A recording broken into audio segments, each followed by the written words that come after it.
मेरी बीवी ने कुछ दिनों पहले घर की छत पर कुछ गमले रखवा दिए और एक छोटा सा बाग बना लिया। गुज़श्ता दिनों में छत पर गया तो ये देखकर हैरान रह गया कि बहुत गमलों में फूल खिल गए हैं। लीमू के पौधे में 2 लीमू भी लटके हुए हैं और 2-4 हरी मिर्च भी लटकी हुई नजर आई।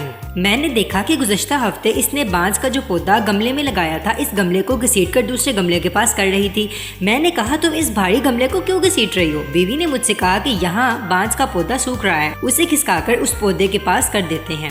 मैं हंस पड़ा और कहा, अरे पौधा सूख रहा है तो खाद डालो, पानी डालो, इसे खिसकाकर किसी और पौधे के पास कर देने से क्या होगा?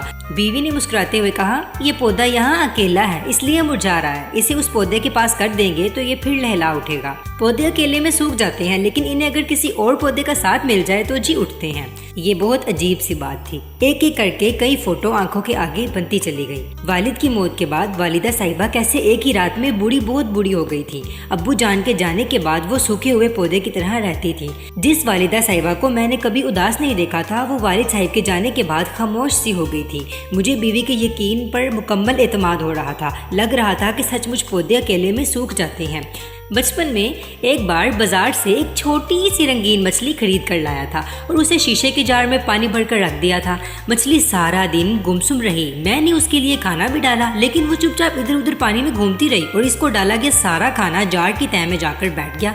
मछली ने कुछ नहीं खाया। 2 दिनों तक वो ऐसे ही रही और एक सुबह मैंने देखा कि वो पानी की सतह पर उल्टी पड़ी थी। आज मुझे घर में पाली वो छोटी सी मछली याद आ रही थी। बचपन में किसी ने मुझे नहीं बताया था। अगर मालूम होता तो कम से कम 2-3 या सारी मछलियाँ खरीद लाता और मेरी वो प्यारी मछली जो तन्हा ना मर जाती। मुझे लगता है कि दुनिया में किसी को तन्हाई पसंद नहीं। आदमी हो या पौधा, हर किसी को किसी न किसी के साथ की जरूरत होती है। आप अपने इर्द गिर्द झांकें, अगर कहीं कोई अकेला नजर आए तो उसे अपना साथ दीजिए, उसे मुरझाने से बचाएं। अगर आप अकेले हों तो आप भी किसी का साथ लीजिए। आप खुद को भी मुरझाने से रोकें। तन्हाई दुनिया में सबसे बड़ी सजा है। गमले के पौधे को तो हाथ से खींचकर एक दूसरे पौधे के पास किया जा सकता है, लेकिन आदमी को करीब लाने के लिए जरूरत होती है रिश्तों को समझने की, महफूज करने की और समेटने की। अगर दिल के किसी गोशे में आपको लगे कि जिंदगी का रस सूख रहा है, जिंदगी मुरझा रही है, तो उस पर रिश्तों की मोहब्बत का रस डालिए। खुश रहिए और मुस्कुराइए। कोई यूं ही किसी और की गलती से आपसे दूर हो गया हो तो उसे अपने करीब लाने की कोशिश कीजिए।